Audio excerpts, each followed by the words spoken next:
I never thought I'd be writing this story, but here I am, Alex Morgan, about to tell you how I lost everything I worked for, and then got it all back in ways nobody saw coming. 3 years ago, I joined Quantum Dynamics as a junior developer. Fresh out of college with a degree in AI and machine learning, I was eager to prove myself. The company wasn't anything special, a mid-sized software firm that created decent business applications, but nothing groundbreaking. That was about to change, though they didn't know it yet. My boss, Richard Blake, was what you'd call a corporate survivor. 20 years in the industry without creating anything significant, but somehow always managing to be near success when it happened. He had a talent for taking credit for other people's innovations. I just didn't know that when I started. "Keep it simple, Morgan," he'd always say, reviewing my code. "We're not trying to reinvent the wheel here." But that's exactly what I was doing, just not during office hours. Every night, after my regular work was done, I stayed late in my small cubicle, working on something that had been brewing in my mind since graduate school, an AI system that could predict and prevent cyber attacks before they happened. Not just basic threat detection, but true predictive defense, using advanced neural networks and quantum computing principles. I called it Guardian. The name was simple, but what it could do was revolutionary. While other security systems reacted to threats, Guardian could see them coming. It learned, adapted, and evolved faster than any attack could develop. But more importantly, it could do something no other system could. It could understand intent. My breakthrough came during a late-night coding session, fueled by energy drinks and determination. I figured out how to make the AI recognize patterns in human behavior before they manifested into actual cyber threats. It wasn't just reading code, it was reading people. "You're here late again, Alex," our security guard, Mike, would say during his rounds. "Working on something big?" "Just some personal projects, Mike," I'd reply, careful to minimize my screens. Mike was friendly, but I'd learned to be cautious. In tech, ideas are more valuable than gold. I wasn't being paranoid. I'd seen what happened to other developers who shared too much too soon. Their ideas mysteriously appeared in projects led by senior staff, their contributions forgotten. For months, I refined Guardian in secret, using my own equipment, my own time. The company's network was my testing ground, though nobody knew it. Every attempted intrusion, every potential breach, Guardian caught them all, quietly, without anyone noticing.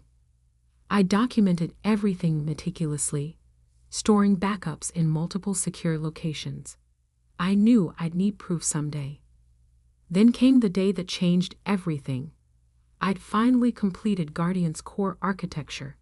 It wasn't just good, it was revolutionary. Independent tests showed it could prevent 99.9% of cyber attacks before they even began.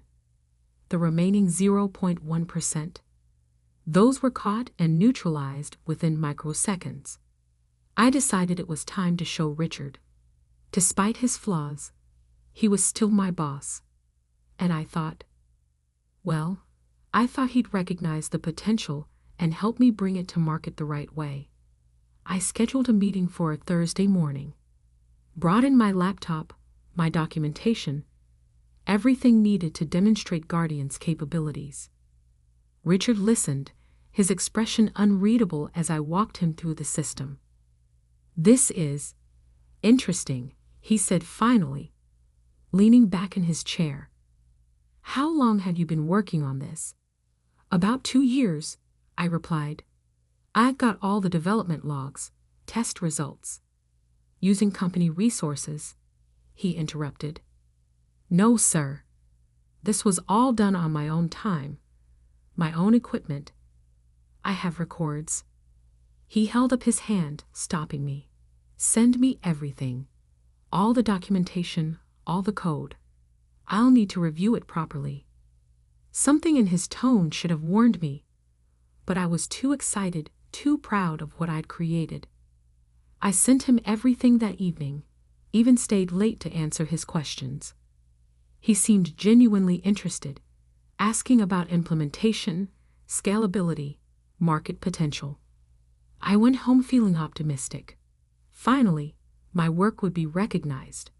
Finally, I'd make my mark in the industry. The next morning, I couldn't log into my work computer. System access denied. The screen read. I tried again. Same message. My phone buzzed. An email from HR requesting my immediate presence in their office. Walking down that hallway, past my coworkers' curious stares, I still didn't understand what was coming. Richard was there, along with Susan from HR and 2 security guards. On the conference room table was a stack of papers. "We've reviewed your activities, Morgan," Richard began, not even offering me a seat. "You violated your employment contract by developing competing software using company resources." "What? No, I didn't. I have proof." "We found evidence on your work computer," he continued as if I hadn't spoken. "Code fragments, development logs, all during company time." My blood ran cold. He planted evidence. While reviewing my work, he'd been setting me up. "That's not possible," I started, but Susan slid the papers toward me. "This is your termination notice," she said, not unkindly, "and a reminder of your non-compete agreement. The company retains all rights to any intellectual property developed during your employment." "You can't," I began, but Richard cut me off. "I can and I have," he smirked. "You're just a junior developer, Morgan. Did you really think you could create something like this on your own? Security will escort you out. Don't bother taking anything from your desk. Company property." I stood there, mind racing. 2 years of work, my breakthrough, my future, all being stolen in broad daylight. But as I looked at Richard's smug face, something inside me calmed. He thought he'd won. He thought he'd seen everything. He hadn't. What Richard didn't know, couldn't know, was that Guardian had a special protocol buried deep in its core. A protocol that would activate exactly 30 days after any unauthorized attempt to modify its base code. And knowing Richard, he wouldn't be able to resist putting his own stamp on my work. I gathered my personal belongings under the guard's watchful eyes. As I walked out of the building, I heard Richard already on the phone. "Yes, we're announcing it next month. The most advanced AI security system ever created. Yes, my team has been working on it in secret." I smiled slightly. In exactly 30 days, Quantum Dynamics was hosting a launch party for their revolutionary new security system. Every major tech journalist would be there. Every potential investor. Every industry leader. It would be quite a show. But that's not the end of this story. Not even close. It's just the beginning of how Richard Blake learned that sometimes the quiet ones are the ones you should watch out for. The first week after being fired was the hardest. Not because I'd lost my job. I had savings and knew I could find another position easily. No, it was watching Richard Blake systematically erase me from my own creation. Through my industry contacts, I learned that Richard had assigned a team of developers to refine Guardian. In reality, they were trying to obscure its origins, modifying code they didn't fully understand, exactly as I'd predicted. My small apartment became my command center. Multiple monitors displayed news feeds, company updates, and most importantly, Guardian's hidden diagnostic signals. You see, While Richard thought he had the complete system, he only had what I'd shown him. The real Guardian, the one I'd spent years developing, was far more sophisticated. "They're making a mess of your code," said Marcus, my old college roommate who still worked at Quantum. He'd been keeping me updated, risking his own job because he believed in doing what was right. "Blake's got them working around the clock, changing variable names, restructuring modules. He wants to erase any trace of your coding style." I nodded, watching my monitors. Every change they made appeared in my logs, every modification triggering silent alerts in my backup system. "Keep watching," I replied. "But be careful. I don't want you getting caught." Marcus wasn't my only ally. Sarah from the legal department reached out through a secure channel 3 days after my firing. "What they did wasn't just unethical," she wrote. "I've seen the timestamps on the evidence they used against you. They were created after you presented Guardian to Blake. I've made copies." I thanked her but warned her to stay quiet for now. The pieces were falling into place, but timing would be everything. 2 weeks after my firing, the tech blogs started buzzing. Quantum Dynamics was preparing to announce a revolutionary AI security system. The press release claimed Richard Blake had been developing it in secret for years. The irony would have been funny if it hadn't been so infuriating.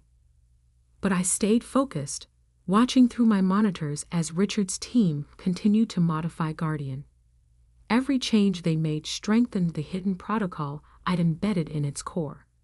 Like antibodies recognizing an invasion, the system was learning, adapting, preparing for the moment it would reveal the truth. "They're planning a major launch party," Marcus informed me. "Blake's invited every tech journalist in Silicon Valley. He's even gotten interest from military contractors." Of course he had. Guardian's potential applications were enormous. That's why I'd built in so many safeguards, including ethical protocols that prevented its use for offensive operations. I wondered if Richard had found those yet. Probably not. They were buried too deep, intertwined with the system's basic functions. 3 weeks after my firing, I received an unexpected email from Richard himself. "Alex, I hope you're doing well. After further review, I believe we may have acted hastily. Perhaps we could discuss a consulting role? Your insights might be valuable as we prepare for the launch." I had to admire his nerve. He was getting nervous. The modified Guardian wasn't behaving quite as expected. Small glitches were appearing, nothing major, but enough to worry someone taking credit for a system they didn't understand. I didn't respond. A few days later, another email arrived, this time offering a substantial settlement in exchange for my technical assistance and a non-disclosure agreement. Again, I didn't respond. Richard's desperation told me everything I needed to know. They couldn't fully control Guardian. "Blake's getting paranoid," Marcus reported. "He's got the team working weekends, trying to patch inconsistencies in the system. The more they change, the more unpredictable it becomes." I smiled, checking my countdown timer. 5 days until the launch party. 5 days until Guardian's hidden protocol would activate. Sarah sent me more evidence. Backdated documents Richard had created, manipulated timestamps, forged development logs.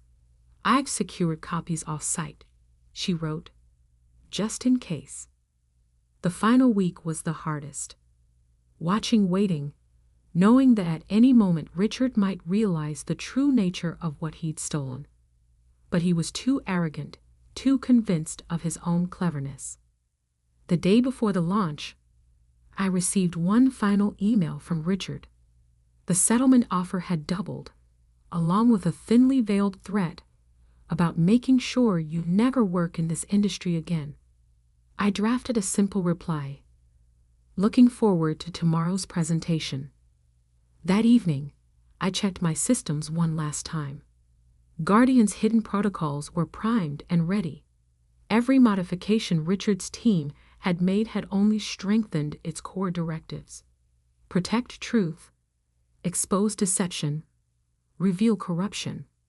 Tomorrow, at exactly 2:30 p.m., during the main demonstration in front of hundreds of industry leaders, Guardian would do exactly what it was designed to do. Richard thought he was presenting a security system. He didn't realize he was actually triggering the most sophisticated truth detection protocol ever created. I went to bed that night feeling strangely calm. Tomorrow would either vindicate everything I'd worked for or destroy my career completely. There would be no middle ground. As I drifted off to sleep, my phone buzzed one last time. A message from Marcus. Everything's set for tomorrow. You should see Blake's face when it happens. Indeed, tomorrow would be quite a show, but not the one Richard Blake was expecting. The day of the launch party dawned bright and clear. I watched the live stream from my apartment as hundreds of tech industry leaders filed into Quantum Dynamics' newly renovated conference center. Richard had spared no expense.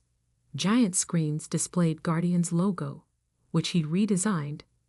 Champagne flowed freely, and a small army of PR people guided journalists to their seats. Marcus had set up a secure feed for me, showing multiple angles of the presentation room. I could see Richard and his element working the crowd, shaking hands with venture capitalists and military contractors. He wore a new suit that probably cost more than my yearly salary. Ladies and gentlemen, Richard began precisely at 2:15 p.m., taking the stage to polite applause. Today, Quantum Dynamics revolutionizes cybersecurity forever. I checked my monitors. Guardian's hidden protocol was warming up, its core systems recognizing the unauthorized modifications exactly as designed. 15 minutes until activation. For the past 3 years, Richard continued, my team and I have been developing something extraordinary. An artificial intelligence security system that doesn't just react to threats, it predicts them. On the massive screens behind him, Guardian's interface came to life. I had to admit, they'd done a good job with the visual redesign. Too bad they hadn't spent as much time understanding the core architecture. Allow me to demonstrate, Richard said, moving to a computer terminal. We've prepared a simulated cyber attack. 10 minutes until activation. My phone buzzed. A message from Sarah. Board members all present. Military contractors too. Even the SEC is here. Perfect. Richard was in his element now, showing off Guardian's basic features. The system smoothly deflected his simulated attacks, drawing appreciative murmurs from the crowd. Of course, it worked perfectly. I designed it to handle threats far more sophisticated than these demonstrations. 5 minutes. But the real breakthrough, Richard announced, is Guardian's ability to learn and adapt. Watch as it recognizes patterns and... A small alert appeared in the corner of his screen. He faltered for just a moment, then continued, trying to minimize the window. But Guardian was waking up. 2:30 p.m. The massive screens flickered. Richard's demonstration froze. Minor technical issue, he said smoothly. As I was saying, unauthorized modifications detected, Guardian's voice announced, cutting through the room's speakers. Initiating system verification protocol. Richard's face went pale. He tried to override the system, but his commands were rejected.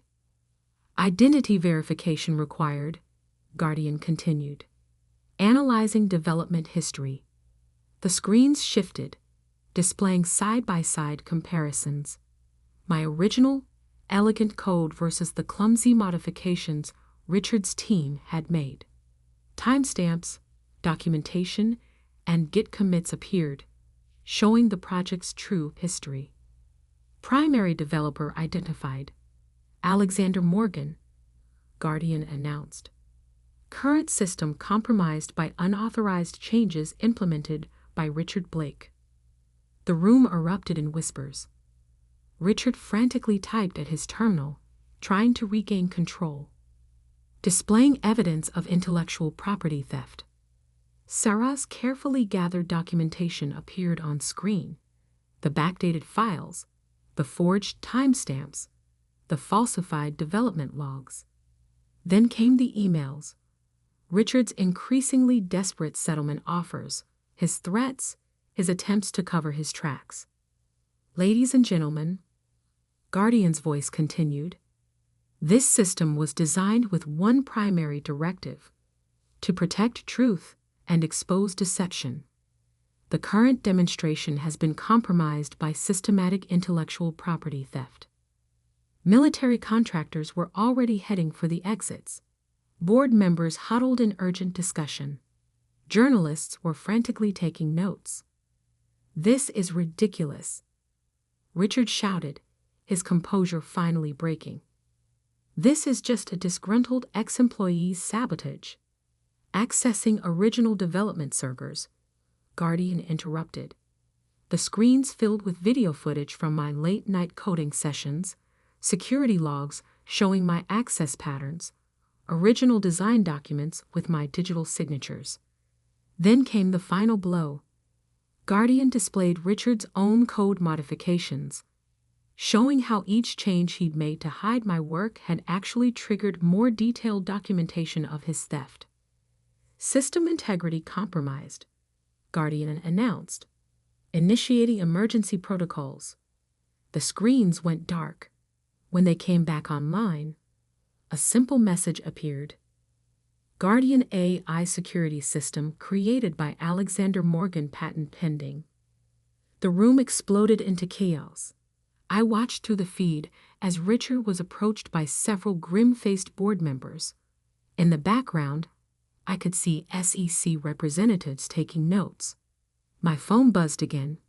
Marcus, you seeing this? Blake looks like he's about to faint. I was seeing it. 3 years of work, months of preparation, all leading to this moment. But I wasn't done yet. Standing up from my monitors, I straightened my tie and grabbed my jacket. Time for Phase 2. 20 minutes later, I walked into Quantum Dynamics Conference Center. The launch party had devolved into a crisis management session. Richard was surrounded by angry board members and lawyers. Mr. Morgan, called a voice. I turned to see Linda Chen, CEO of the largest cybersecurity firm in Silicon Valley. I believe we need to talk about Guardian's real capabilities. Over the next 2 hours, I demonstrated Guardian's true potential, not just its security features, but its ethical protocols, its learning capabilities, its ability to adapt and evolve while maintaining absolute integrity. Richard was escorted out by security, his career in shambles. The board convened an emergency session, and by evening, I had an offer: full ownership of Guardian's patents, a substantial settlement for the theft attempt, and a new position as Chief Technology Officer at a much higher salary. But I declined. Linda Chen's offer was better: my own division, complete autonomy, and a partnership stake in her company. Plus, she understood the ethical implications of Guardian's capabilities. 1 year later, Guardian is the industry standard in AI security, protecting networks while ensuring corporate transparency. Richard? Last I heard, he was facing multiple lawsuits and an SEC investigation. Turns out Guardian wasn't the only project he'd stolen over the years. Sometimes, when I'm working late at my new office, I think about that launch party. About Richard's face when he realized what was happening. He thought he was stealing a security system, But what he really did was trigger the most sophisticated truth detection protocol ever created. The irony? If he'd just been honest, I would have worked with him to develop Guardian properly. But he chose deception, and in doing so, he armed my creation against himself. These days, companies use Guardian not just to protect against external threats, but to ensure internal integrity. Every time it catches someone trying to steal credit for another's work, I smile, remembering Richard's face at that launch party. Because sometimes the best security system isn't just about protecting data. Sometimes it's about protecting truth itself. And sometimes the quiet developer in the corner office isn't just writing code. Sometimes they're creating justice.